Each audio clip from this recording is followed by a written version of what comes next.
Hi, welcome to the Pre-College Planning Top 10 Tips session.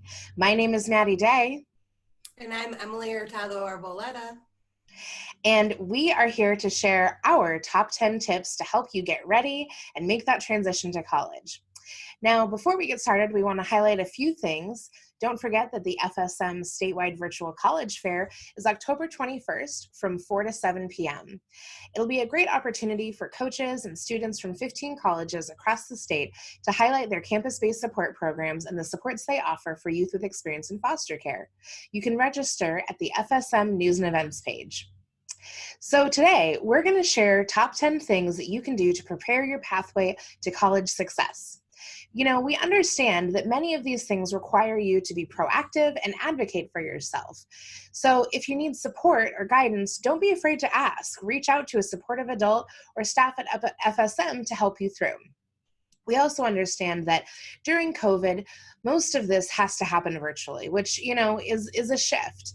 If you're struggling to find resources that you're looking for, don't forget to check out the FSM website. All right, coming in at number 1, get involved in school or community activities. So pay attention to what might be available out there. If you're a member of your MYOI, maybe there's some leadership opportunities as a member of the MYOI Leadership Board.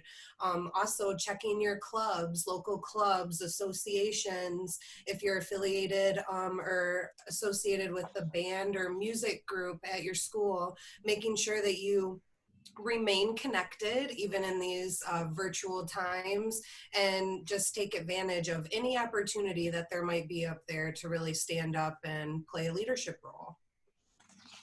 Number 2, talk to a supportive adult about your plans after high school. You know, it's really important that you can share what you're interested in pursuing and what your college plans are so that supportive adults can help you figure out how to get there. Maybe even figure out what programs are right for you, what options are available at different colleges so you can be sure to be set up for success. Coming in at number 3, talk to your school counselor or college advisor about what you need to ensure that your applications are complete. So making sure that you have that ACT or that SAT that might be required by that college or university you're interested in.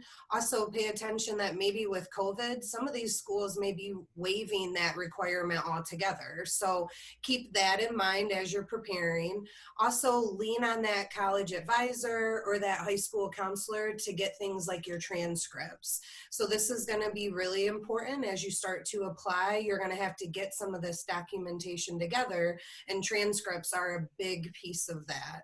Also keep in mind that for some of these colleges and universities that you're applying to, they may have an application fee associated with applying. But the nice thing is there are things such as application fee waivers, and usually your high school counselor or college advisor can help you obtain those. That way you don't have to worry about paying that application fee.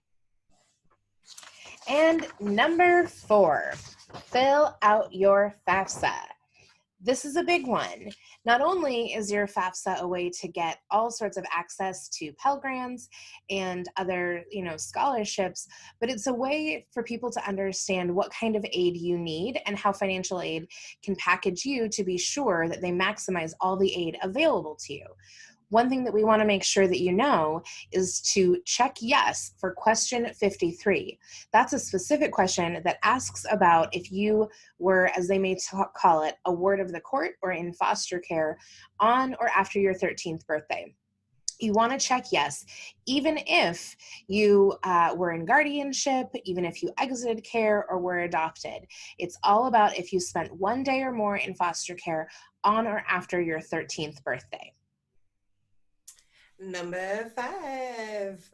So learn about funding resources for youth who've experienced time in care. There's a lot of different resources that are out there and that you might be potentially eligible for. You've got to do a little bit of looking, but luckily Fostering Success Michigan, and with the virtual college fair coming up, they're actually going to highlight a couple of these areas and a couple of these resources that I think you all will find super helpful.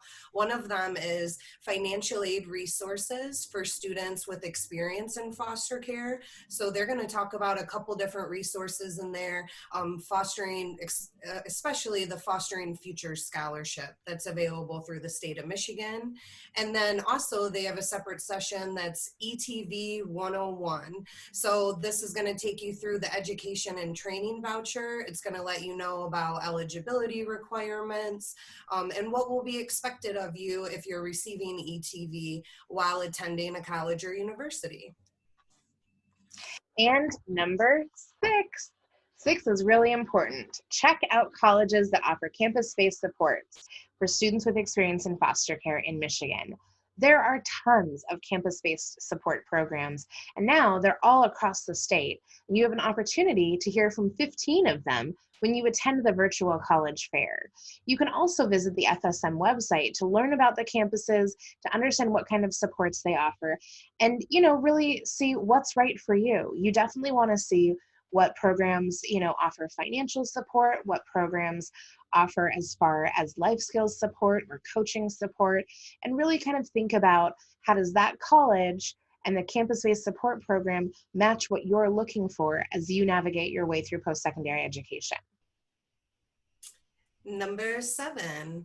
So kind of piggybacking off of what Maddie was just mentioning about checking out those different schools that have campus-based support programs, it's really important that on top of that, you're visiting these schools. So again, we know given COVID, this might look a little different and you might have to take things like a virtual tour or a virtual visit. But definitely for those schools that have campus-based support programs, we'd really encourage you to definitely take a virtual tour. Check it out. Check out the size of the school, what organizations might be offered there, what does transportation look like, is it a big school or a small school, all kinds of things that you can explore throughout that virtual visit. And especially if it's a school that maybe doesn't have a campus-based support program, it's going to be really important that you check that school out to see if it's a good fit. And number 8, practice writing the application essays. I know that this is an area where some students start to get nervous. They're not sure what to write. They're not sure how to write about their experience, but it's really critical that you write a solid application essay for the schools and especially for scholarships that you may be trying to apply for. FSM has an awesome toolkit. You can find it on their website and just type in FSM College Application Toolkit. And you can also find some support on a website called story2.com. That's STORY, the number 2.com. And it's a really great free option for support on writing great application essays. It's really important that this is an area that you make sure that you reach out and get some support. Talk to one of your adult supporters, maybe even talk to an admissions officer at a school that you're applying to be sure you understand what the essay prompts are and to be sure that you're writing an essay that explains all the amazing things that you bring to the post-secondary experience. All right, number 9. Oh, wait a second. Let me get a little more comfortable. Okay. For number 9, prepare for your transition to college. So start thinking about what are the things that you're going to need in order to make a successful transition. Maybe it's things like transportation, ensuring that you have either access to public transportation, a bike, a moped, and you can find out how to pay for some of those things in that ETV session that we talked about earlier. And also thinking about what resources are available on campus. Do you need access to things like the rec center? Do you need access to the counseling department? Just making sure that you have all your ducks in a row, that you have everything to make that successful transition. And that also includes things like sheets, towels, laundry detergent, maybe even a microwave for some of those college meals you're going to be making soon. So really just thinking ahead, thinking about what you need and making sure that all of that is in place before you make that transition to college. Now, lastly, that was our top 10. So that's our full top 10 list, but we hope to see you at the FSM statewide virtual college fair. Don't forget, it's taking place October 21st from 4 to 7, and you can register for the virtual college fair at the events page on the FSM website, and that's www.fosteringsuccessmichigan.com. And be sure to check out some of our other pre-recorded sessions. It's on a variety of topics, and we really just want you to get the most out of the virtual college fair. Hope to see you there. And Emily, we actually forgot our 10, Oh, and we can't say it enough. We want you to visit the FSM website for more resources. And again, that's www.fosteringsuccessmichigan.com. Have a great virtual college fair. Bye.